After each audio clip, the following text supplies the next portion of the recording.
Good evening to you. Happy New Year's Eve. You're welcome to News Tonight here on GHOne TV with me, Natalie, for a look at our top stories. Coming up this evening, Electoral Commission affirms NDC's Faustina Eliklem Akrugu as MP-elect for Dome-Kwabenya constituency. Also coming up, minority in Parliament urges incoming Mahama administration to audit Saglemi housing project. And also ahead this evening, NDC slams outgoing President Nana Akufo-Addo on his choice of some personalities for the 2024 National Awards.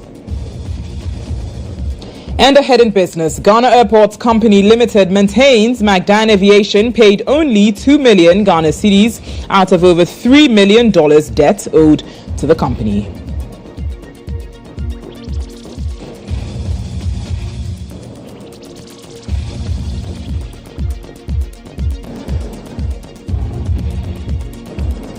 We bring you the details of these stories and much more news here on News Tonight Tuesday.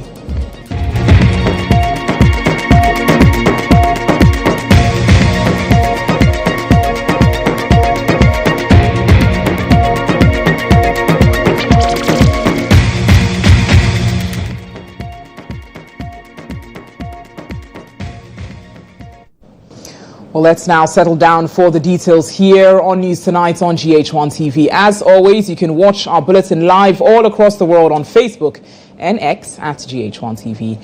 We get started this evening at the High Court in Accra, which will on Wednesday, January 1, 2025, New Year's Day, deliver its ruling on preliminary legal objections against 4 defective applications for mandamus from New Patriotic Party, asking the court to compel the Electoral Commission to collate and declare parliamentary election results. The court, presided over by Justice Forsin Ba Ejipong, fixed the date after hearing submissions from lawyers of the National Democratic Congress (NDC), and some responded to by the EC and the MPP side. Godwin Eduji Tamaklo, counsel for the NDC parliamentary candidates, the interested parties in the case, argued that the applications seeking to compel the EC to collate and declare elections that have already been declared is defective. EIB Network's legal affairs correspondent Murtala Inusa has more.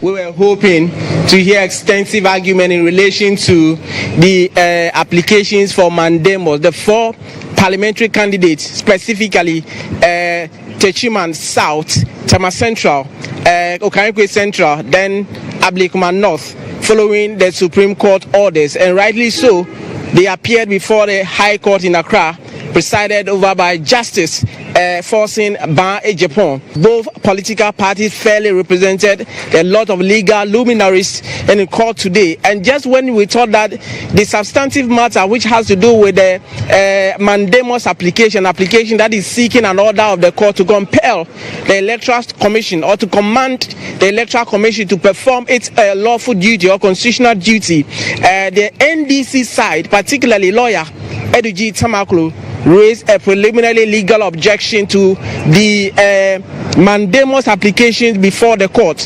What he said was to the effect that if you look at the nature of the applications before the court, it is an election petition in disguise. An election has been conducted, EC official, returning officer declared results in favor of their candidate. So if there is anything at all, the elections are completed in the various constituencies, and so the proper forum for them to go is to come to the High Court with an election petition and not an application for a mandamus, for which the court is supposed to compel the Electoral Commission to go and do a re-collation and a re-declaration. Lawyers of the NPP side, also led by Gary Nimakun, made the point that as we speak, there is no official results before any constituency, especially the constituencies in contention. No official declarations have been made, and so what results are the NDC people asking that they should go and challenge by way of an election petition. The EC's lawyers also came in and said, look, we are opposed to the preliminary legal objections raised. The proper forum is by way of the application brought by the applicant, and therefore if there is no proper election results, before the court. On what basis are the court being called upon to even look at that particular say and say that the mandamus application before the court are not proper? Tanko Computer, Alexander Afenyo-Mark, and for that, they think that the proper forum is for them to come to court when the incident happened, particularly with respect to Alexander Afenyo-Mark, who the majority leader of the MPP side is saying that, look, they have managed to drag the NDC from the street and brought them to court where the law works for them to go through or deal with the issues there. And so for them, they are waiting patiently, hoping for a fair result from the court. The argument that it is an election petition in disguise, they completely disagree with that particular leg of argument being advanced. We have every patience for the law. A court process may be slow, but with surety you will get the results when you know you are on firm grounds. What it is about this, simply put, the Electoral Commission itself has stated with emphasis that there is no such thing as a declaration of results in Okaikwe Central, Ablekuma North, and Tema Central, as well as Dome-Kwabenya. So they have already administratively declared those results as illegal, and the Electoral Commission is doing it well. So this argument that they declared results isn't there here nor there. The body in charge of the elections says that the elections have not been concluded. They are saying that their officers were threatened, were cajoled to do an illegal act, and the law allows them, the CI allows them to ensure that the right things are done, and that is what they've done. There is no official declaration. It is the Electoral Commission that does declaration of results. It is saying that it has not concluded. What it has concluded is a final collation which declared all our candidates whose matter is in dispute the rightful elected candidates. So that's it. Well, they were coming through the back door. They tried to use ambush tactics to get a constituency recollection, which we don't have it in our laws. The one to do declaration is the returning officers. They have done their work. You are not satisfied with their work. What do? You come by a petition. The mandamus is meant to force them to do an action they have not done, but they have done the action. They concluded the action. Their work is to what? To collate and declare, and they have collated and declared. They wanted the judge to do justice for it. What justice means? And to throw them away. That's the only way that our MPs to be sworn in. Simple and short. They won the election. What is clear is that the justice bar force in Japan will have to make a determination, and the determination will depend whether or not the court will proceed to deal with the matter itself. If the court upheld the NDC's preliminary legal objections, the court will no longer hear the mandamus application, because the court would then upheld the submission that it is not properly filed. But if the court deem it fit that the objection has no merit and same is dismissed, the way would now be clear for the MPP candidate to move their respective mandamus application, which simply is asking for a compelling order on the EC to collate and declare those constituencies in question. And the NDC side will also have the onus to respond to them. Earlier, per their submissions filed at the court, they are opposing to them and they are asking the court to dismiss all those applications.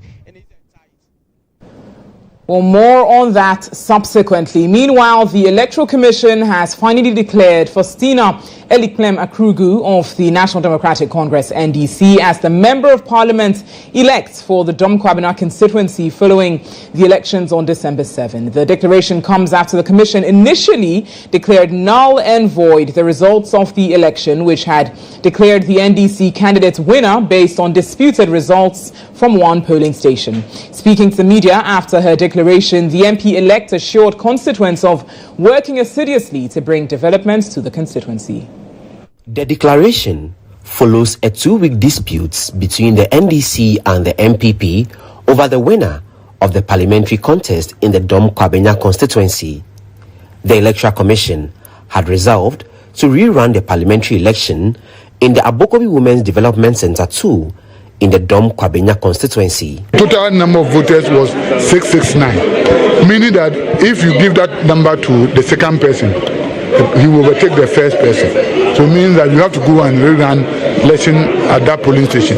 We are sending our report to the commission. Then the commission will take a decision on when it should be done. But you are sure that it will be done before they are inaugurated. However, during a press conference on Tuesday, December 31, 2024, the Electoral Commission made a U-turn, saying there's no need for the rerun. Today, the Commission is pleased to note that it has brought proceedings and collation at the Dome-Kwabenya constituency to a close. It has gone full circle, and we are convinced without a shadow of doubt that the outcome is reflected. The Commission explained that the results for the Abokubi Women's Development Center 2 was captured on a training sheet for the presidential elections, and that its investigations and calculations confirmed that it tallies exactly with what other parties recorded on election day as recorded by the returning officer.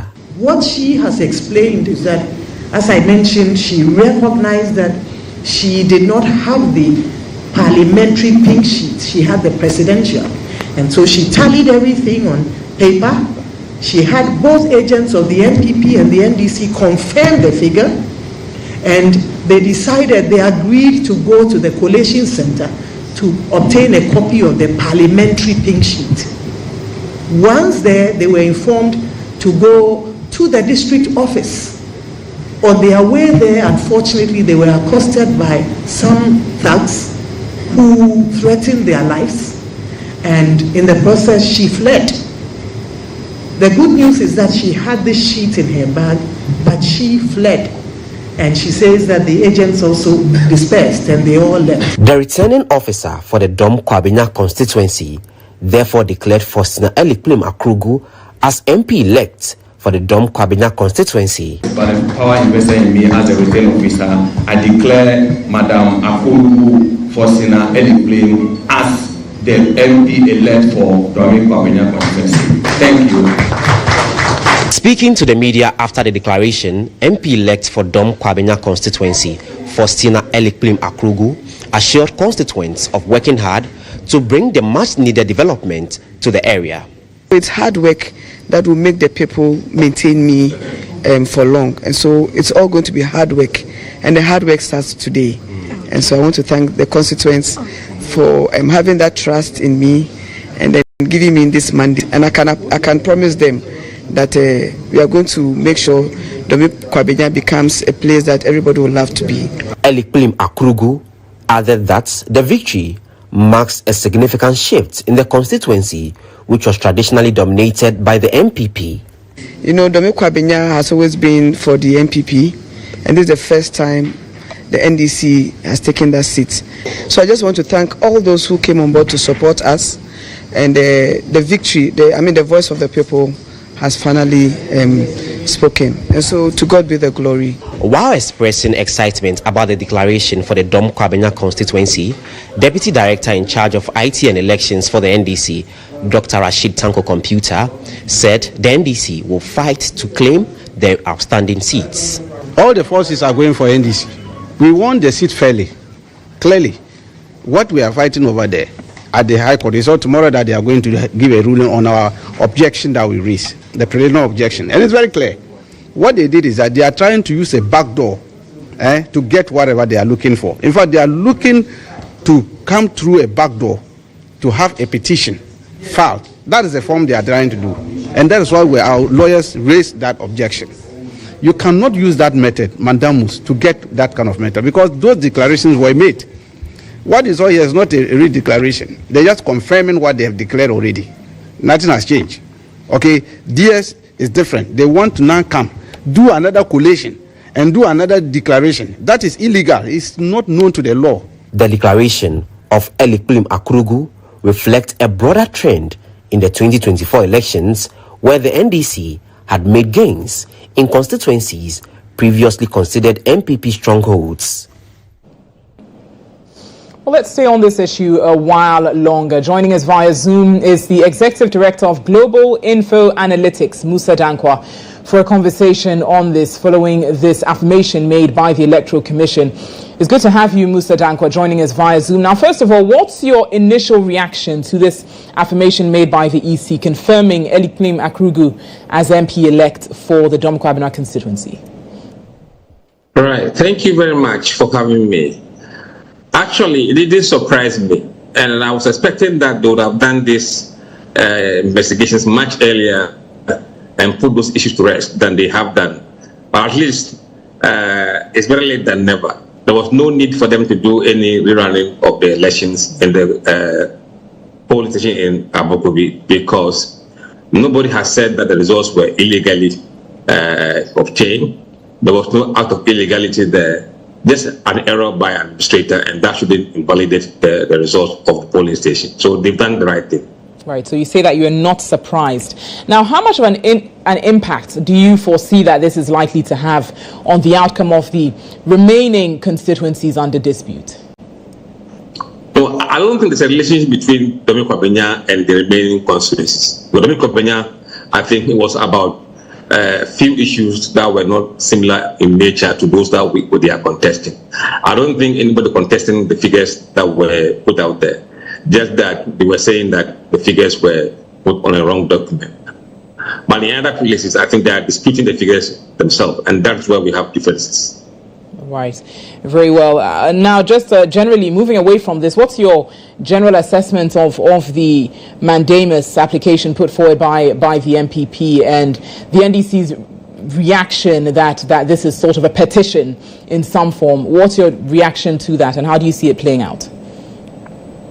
I think I wouldn't want to delve into matters that are purview of legal experts. I will limit myself to what I know best, which is polling and data, and allow the lawyers to argue on those mandamus applications. Very well. Well, thank you so much for your time this evening. Musa Dankwa joining us, the Executive Director of Global Info Analytics, on that issue. Away from that, we've got Kafui Kluche, who is a constituent of Dome-Kwabenya, joining us via Zoom for a conversation following this affirmation made by the EC. Good evening to you, and it's good to have you joining us via Zoom. Now, first of all, we've got the constituents having waited for about 24 days for this affirmation or declaration by the EC. What's their reaction to the news? Yes, hello. I think that it's been a needless tussle because on 8th December 2024, she was rightly declared as the Member of Parliament elect for Dome-Kwabenya. And so all from that time up until now, I mean, constituents have had a firm belief that what happened on 8th was a true reflection of the outcome of the elections. And so today was just an affirmation that we've been in a jubilant mood since 8th till today. So nothing really has changed. We've been jubilating since then. Now, very briefly, what are the expectations from the constituents? I mean, given your brief engagement with them, what are they looking forward to seeing with her as MP? So the expectations are that, I mean, the MPP has had this seat since 2004, and constituents having, effected this change, believe that nothing significant has been done. And so they expect that this change would bring Dome-Kwabenya the needed development that's always lacked. Considering the fact that this is the largest constituency in the country, we believe that giving the NDC the opportunity, and for that matter, Eliklim Akrugu, who I believe had a rather, convincing message to the people, rather than Michael Kwe, who came across as someone who was just trying to win the seat because he thought it was a birthright. Eliklim endeared herself to the people, and they believed in her message. And so I think that going forward, constituents expect that whatever things that she's promised, she will fulfill them, and we are very hopeful for that. Now, very briefly, Kafui, before rounding up, have you engaged any of Michael Kwe Jr.'s supporters, and what have they got to say following the affirmation? For the MPP, they've been decimated in the constituency, and so they don't have the confidence to even come out to even engage anybody. Yes, that's the point. Interesting. Thank you so much for joining us there from the Dome-Kwabenya constituency. Now, let's turn to some other news this evening here on News Tonight, as the General Secretary of the National Democratic Congress, NDC, Fifi Fiavi Kwete, has cautioned party members against attributing their overwhelming victory in the December 7 polls solely to their hard work. Speaking at the 43rd anniversary of the 31st December revolution in Nungwa, he emphasized that the electoral outcome reflected public disapproval of the New Patriotic Party's arrogance, misgovernance, and perceived wickedness. He warned that voters will not hesitate to hold the NDC accountable if they fail to meet expectations. If we create the impression that these foundations belong to only one party, it creates a false impression that we have a nation full of angels in one party and full of devils in another. I look forward to a day where NPP will be seated on this stage with us when we celebrate days of this nature. Because the country requires that this patriotic understanding become the bedrock for the whole of the nation. Because sometimes our own people tend to hide under these principles and create the impression as if we are perfect and they are not. It is true that what we just witnessed on December 7 was Ghana coming together versus the NPP. The reason was because NPP went to the extreme and totally believed that this country had become their personal property. So the arrogance was unprecedented. The lie was unprecedented. The selfishness became totally unparalleled. We've never seen that level of greed and selfishness. The corruption, the decadence, the depravity, totally unheard of. And in the midst of all that, the policies were not spot on. So poverty became endemic. The poverty in the heart of Nana Akufo-Addo Bawumia and his government spread across the whole country. So naturally, the soul of Ghana will rebel. Comrades, when we celebrate, I want us not to forget that this victory essentially has been the victory of the soul of Ghana against the decadence of the NPP. And just as Ghana rallied against NPP, if we don't understand it, it will not be long. The soul of Ghana will rally against the NDC as well. The national chairman of the National Democratic Congress, NDC, Johnson Asiedu Nketia, has strongly criticized outgoing President Akufo-Addo for his selection of recipients for national awards. Speaking at the 43rd anniversary of the 31st December revolution at Nungwa, he questioned the inclusion of individuals such as Hawa Kumsin and Brian Echampong, suggesting that it sends a troubling message to the youth, encouraging pride in acts that include corruption, violence, and harming of fellow Ghanaians. We are beginning to worship money more than virtue. And even in our high circles, we have started conferring state honors on looters and murderers. What are we doing? We are teaching the youth that after all, there's nothing wrong with looting state coffers. That after all, there's nothing wrong with drawing a gun and shooting and killing your fellow Ghanaians. If anybody had any doubt about the brain behind all the killing and the looting that has taken place in the past 8 years, I believe the award ceremony that happened yesterday has cleared all the doubt that all the wrong things that were happening, all the wrong things that were committed by the appointees of Nana Dankwa Akufo-Addo were actually endorsed by the big man himself. Otherwise, why would anybody with his head properly screwed on award people like Hawa Kumsin for shooting and killing Ghanaians during elections? Why should anybody be awarding a state honor to Brian Echampong? In fact, I feel cheated because the people of Brahafo deserve to have one of the honors conferred on Abronye, our regional chairman. And I believe that the people of Ashanti will also complain about why Chairman Wontumi was not awarded. Have we forgotten about the significance of state awards? It's been said that a nation that does not award its heroes is not worth dying for. So state awards are serious businesses. They must be reserved for people of distinction, people who have fought for a good cause. And if we award state honors to vigilante boys and girls, then that is what we are teaching the youth.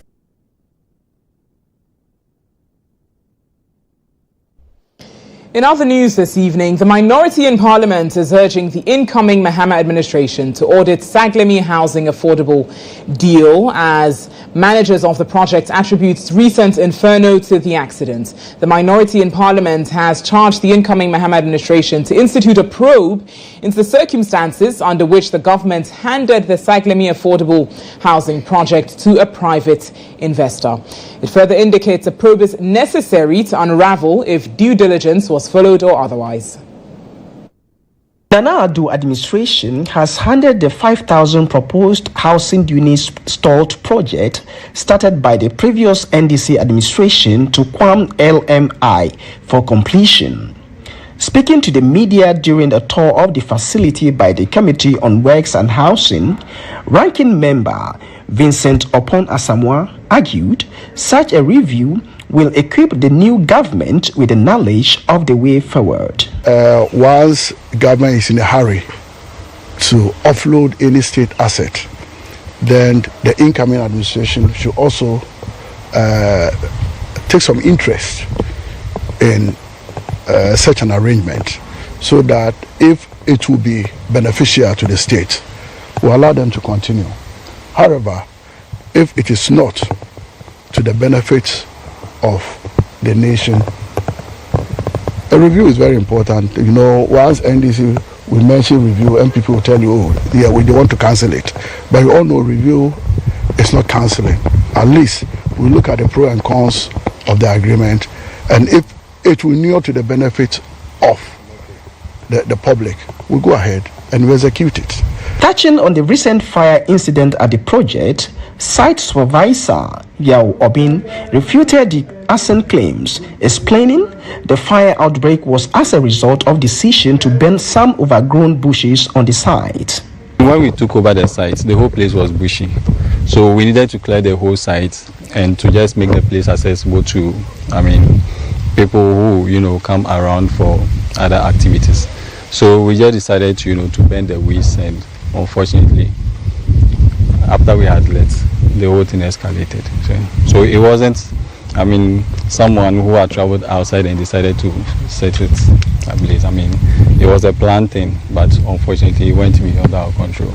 And then thankfully, when we called on the fire service, they came through and then they put everything off. Oforikrom MP and chairman of the committee, Dr. Emmanuel Mafo, and Deputy Energy Minister, MP for Efija-Kwabre North, Collins Adomakun, expressed satisfaction over the explanation given by the managers of the facility. According to them, their visit has revealed the houses had not been affected by the inferno. The reportage was like, the buildings are on fire. When we came, it's become very clear to us that it's just not even the buildings, just the containers that were housing the some of the materials. And then we also got to know that indeed it was not somebody who came from outside that set up the place on fire. It was the contractor himself whilst burning some bushes that caught fire. So I just want that to be right. No document in relation to the project has been burnt, as we've been told by the contractor, and that nobody came in to set the place on fire. It was the contractor whilst going not through even affect the main building. The main building just affected some few places. I just wanted to put that on. We are very sad seeing the level of devastation of the project. We came here to investigate or see for ourselves the burning of the site, as was reported by the media, and then we also took advantage to inspect the buildings, and we realized that there has been massive theft and destruction of the property. So the property, the projects, the buildings installations, doors, windows, WCs, electrical wires, fittings. I think almost all of them is gone. So the first thing that comes to mind is who had responsibility to secure the place. My understanding is that the Ghana Police Service was contracted to provide security on the site. And so as a committee, we need to look into that arrangement, security arrangement, and somebody has to answer questions why this project site has been left to the mercy of those who have just encroached the site and steal properties belonging to the project. You're watching News Tonight here on GHOne TV. Let's take some other news now and take you to the Ashanti region, where we understand that 5 cases of cholera have been recorded in that region. The Ashanti region follows the Greater Accra, Central and Western regions, where a number of deaths were recorded due to the outbreak of the disease. Now, Fred Dome-Kwabenya is the Ashanti Regional Health Director, and he joins us now via Zoom for updates on the situation. Good evening to you. Thank you for joining us this evening. Now, first of all, within the Ashanti region, can you confirm the state of the affected persons as it stands? Thank you for giving me the opportunity to come to your media. But basically, we have also confirmed 5 cases. But as we speak now, we don't have any active case. The last case was actually discharged on the 24th of December 2024. And basically, our cases were not challenging in picking as compared to Western region, Greater Accra, and Central region, in the sense that the first 3 cases that went to one of the affected regions, ate from the same place, and then returned back to Kumasi, where one of them traveled to the Kwai, where he's resident, and the other 2 went to Seche South, basically. So it was after this history of travel to one of these risk regions that they started presenting with some of these classical signs of cholera. And I must admit that the clinicians were on top of their work. They were able to pick them as early as possible, and then we confirmed the cases. So the 4th one actually got the germ or the infection from the other 2 that went to Seche South. But basically, as we are speaking, all of them have been discharged. The last case also came from another region and was admitted at Konfanochi Teaching Hospital, managed for cholera, but he has also been discharged. So basically, we had 5 confirmed cases, but as we speak now, from 24th to this month, till this day, we don't have any active cholera cases in the Ashanti region. Very well. So you say that there were 5 confirmed cases, no active cholera case, and most of them happen to be from other regions and then coming back into the Ashanti region. With that being said, is there any indication of a rise in cases within the region from what you observe?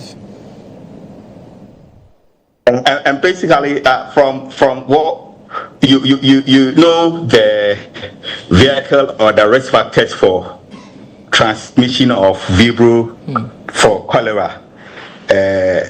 Mostly it's even when, let's say, 10 people are exposed to the germ. Right. Evidence shows that it's only 1 to 2 of them that will come with these classical signs and symptoms that we know. But 8 to 9 of us will never show signs of and symptoms of, and that's where the danger really is. So you can imagine about 8 people who are exposed to the germ not showing any signs and symptoms and going around, and all the risk factors. These are people really not maintaining the strict hygienic practices, and we always affirm this, that look, managing and stopping transmission of Vibro is one of the easiest diseases that we can fight. And as you just showed in your phone, just washing your hands with running water and soap is enough. Because all these refuse that you are even showing, the only way that you can get it is that it should come through you. Your hands should get in contact with this, and then you pass it through your mouth. So we say it's from the feces to your mouth. So if you can, even when you have it on your hand, you just wash it with running water and soap or with sanitizer, you're able to break the transmission. And as we said, if only 2 people can really come with the signs and symptoms, what about the 8 of them who will not show any signs and symptoms, normal like me, and you going around our duty shaking and doing all these? So it means that the preventive methods are so important when it comes to this, and water, they are so important when it comes to cholera. So we can't stop by emphasizing the need for hand hygiene with sanitizer and running water with soap. And then even the cases that we had in Ashanti region, if they have even adhered to some of the precautionary measures that we have been talking about, just warming the food and heating the food can just kill the germs. And then even if you doubt the source of water that you are going to use, you can just make sure you heat it and make sure it's boiling, and then you use it. After you have used the washroom, you have used the toilet, you have taken care of any of your kids, it's important that you just wash your hands with running water and soap. This is not the time that you buy food from questionable sources, where it's just open and then you see flies just jumping here and there. And I must admit that the vendors who really use polythene in serving others is lessons worthy of emulation or practice. So these are the things that we will have to do to make sure that we don't spread the cholera outbreak. But I must admit that what we just had in Ashanti regions was just a typical textbook classical outbreak investigation outbreak that you can really track as compared to the others. And then you can see that these were not picked from the environment. You know, because we are saying that once there is break in sanitation, hygienic conditions are really reduced, then it's easy for water, when it rains, for water to wash it to other places for people to pick it. When people are having open defecation, then it has the germ, the likelihood of them passing from one side to the other is high. So you can see that in terms of Ashanti region, we didn't pick this from the environment. So you say it's not too alarming generally. These 5 figures, these 5 cases are not too alarming, and once these measures are put in place, such as hand washing and so on, you are confident that the numbers wouldn't increase too highly. Thank you for your time this evening. We'd have to wrap it up here. Fred Adomako-Boateng, Ashanti Regional Health Director, joining us on that issue. More subsequently. In other news, Reverend Father Andrew Campbell, chairman of the Lepers Aid Committee, has called on Ghanaians to show love and commitment by supporting the needy, particularly persons with disabilities.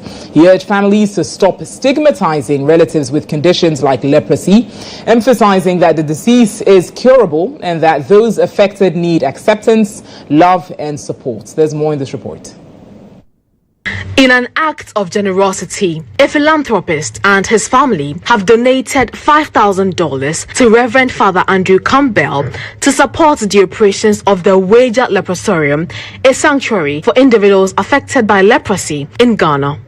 Alongside the cash donation, the family provided food supplies to bolster the leprosarium's mission of offering a dignified life to its residents. Father Campbell expressed profound gratitude, stressing that giving is about more than just funds. It is about love and compassion. Unfortunately today, we have that materialism creeping in to society. It's not who you are now, it's what you have. What car do you drive? What house do you live in? Or how many houses do you have? Which is wrong. That won't bring you happiness. You can have 4 or 5 houses and you might be happy. You could be staying with your wife, you're in a different bedroom, you're not talking to each other, not sharing food. That's maybe people in Joko are just as happy. just as happy in Jokor because they're living together, they're staying together, they understand and love one another. So it's not the things that matter. So it's not what you have. Dr. Kofi Chasefa, a medical director at Vista Associates in the United States, highlighted the importance of supporting marginalized groups. He's doing a human job, and he can't do this by himself. He needs the support of all of us, every Ghanaian, no matter how small you can give, no matter how little your donation is, your widow mite, it goes a long way to make their life better. That is why we decided to come here to give them the support. And also to give them message of hope. The donation comes at a critical time as the leprosarium grapples with challenges like rising healthcare costs and facility maintenance. Father Campbell appealed to corporate organizations, NGOs and individuals to support the leprosarium's work, ensuring its continued impact on the lives of vulnerable individuals.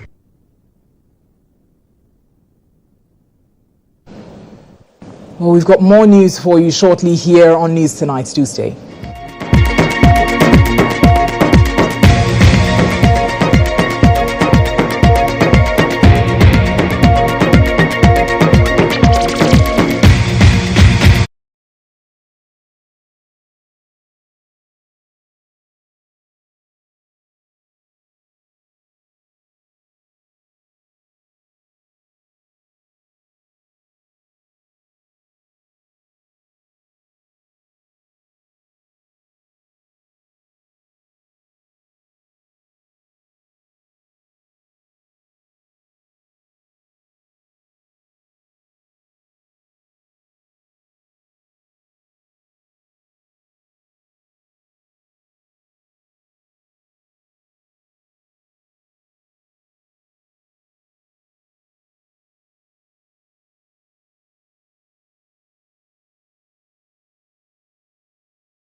You're welcome back to News Tonight. Let's take some business news this evening as the Ghana Airports Company Limited has issued a statement clarifying the exact amount owed by McDan Aviation amidst a series of accusations and counter-accusations regarding debt obligations.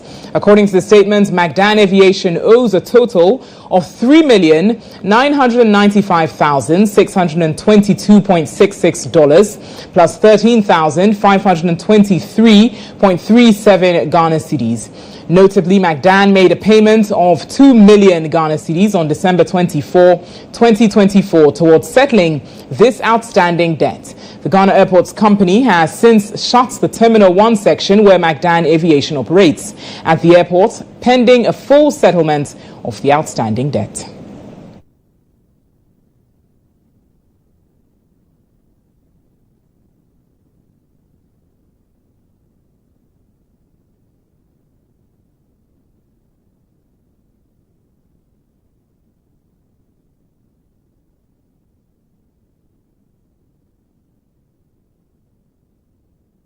We'll certainly bring you more on that development subsequently. In other business news, Pepsodent, Ghana's leading oral care brand from Unilever, has unveiled a new product specifically designed for children, dubbed Pepsodent Kids. The toothpaste, available in 2 flavors, orange and strawberry, is uniquely formulated to protect children's teeth from sugar acid attacks, promoting healthy smiles and laying the foundation for a brighter future.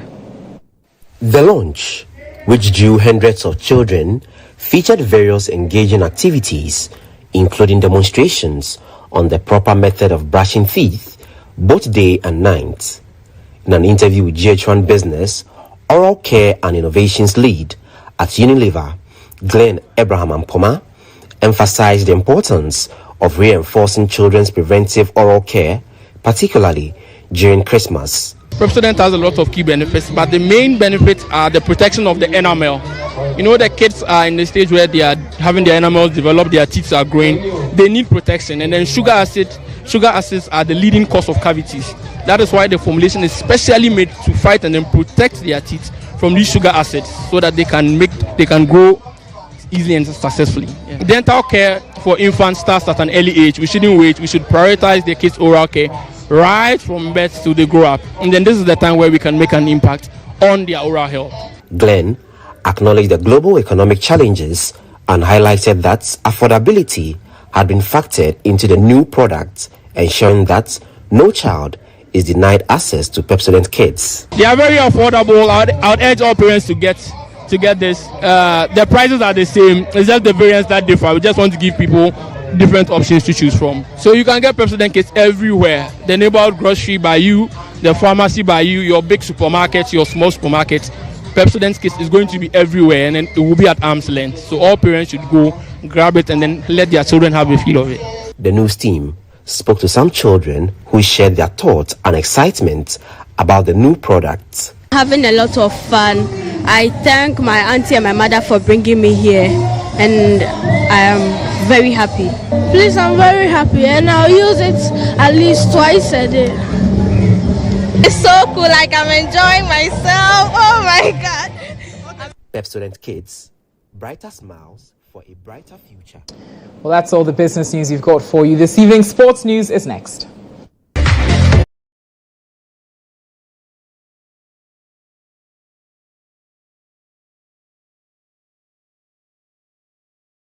TNA Stadium will on Wednesday host Medeama SC as they battle Cholera United in an outstanding Premier League match on New Year's Eve, January 1, 2025. Now, the Mauve and Yellow's last match in the Premier League occurred December 14, where they suffered a thrilling 3-2 defeat at Vision FC. Medeama SC will honor their match day 14.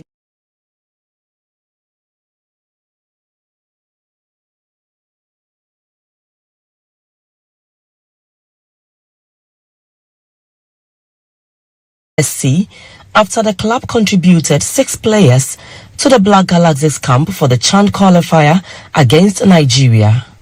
But interim coach Evans Augustine Adote, who will take charge of the team for the first time this season following the departure of Bosnian Capo Nebosa, revealed his lads were inactive in the camp of the Black Galaxies. There is no pressure on us except that we have to get ready.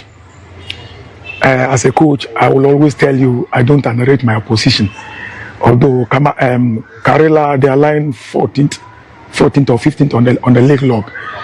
I'm not saying because of their position, no, we have to underrate them. No, they are coming all out as wounded targets.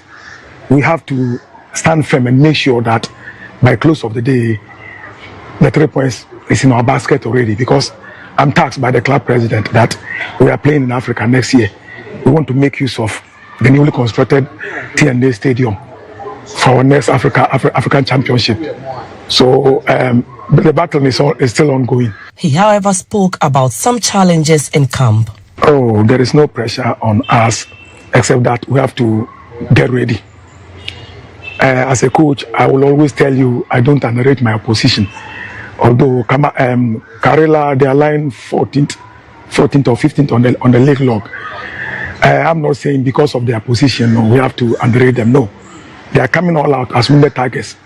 We have to stand firm and make sure that by close of the day, the 3 points is in our basket already. Cholera United, on the other hand, will be expected to replicate last season's performance in Takwa, where they pulled off a remarkable 1-0 win at the GHOne Community Park to secure their top flight status on the final day of the 2023-24 Premier League season.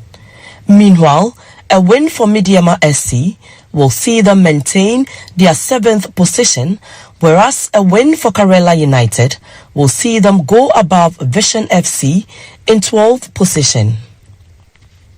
Japasu is not ready to play. We also have Bature, long-time Bature. I don't know Bature's issue, but the medical team will be able to explain in details. And Michael Sapon, our lead striker, he's the one I'm looking at. He traveled to South Africa, made a promise returning on Thursday. Until now, he's not in camp. I'm here to find out why he's still in South Africa. And Deusé Taylor is also out of camp. He's also nursing an injury. These are the small problems, challenges I'm facing.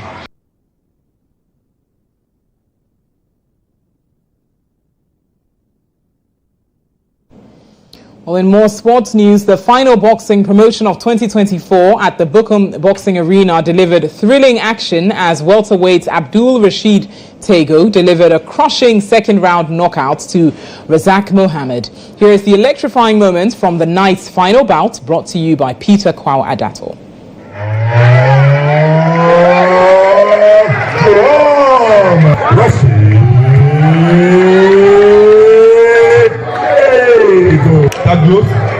Good luck.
Well, next on News Tonight, we bring you GHOne.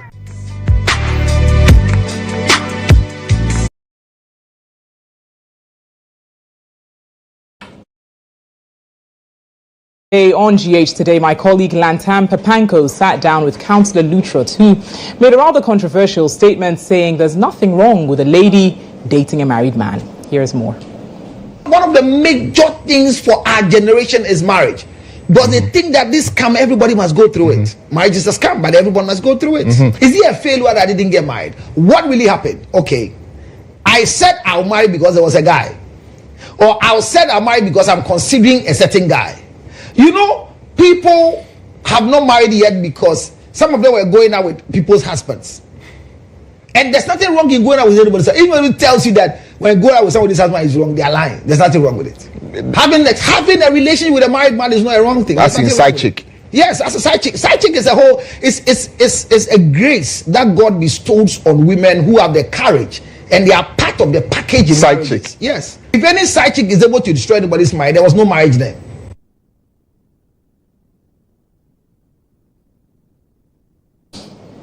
A rather controversial one there, but next we bring you international news.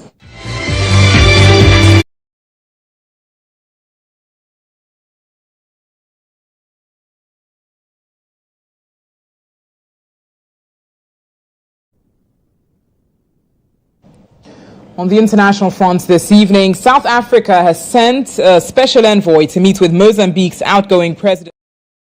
To quell deadly protests sparked by Mozambique's disputed election in October, the South African President Cyril Ramaphosa called on Special Envoy Sidney Mufamadi to voice his government's solidarity with the neighboring country and its eagerness to help end the crisis.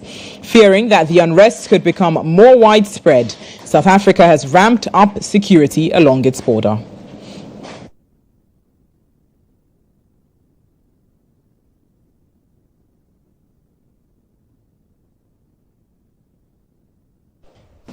And that is all we've got for you this evening here on News Tonight. Many thanks for making the time. Please do visit our website, starfm.com.gh, for lots more news. The bulletin was produced by Obed King Gaglo. I'm Natalie Fort, wishing you a prosperous 2025. Happy New Year in advance. Have a good evening.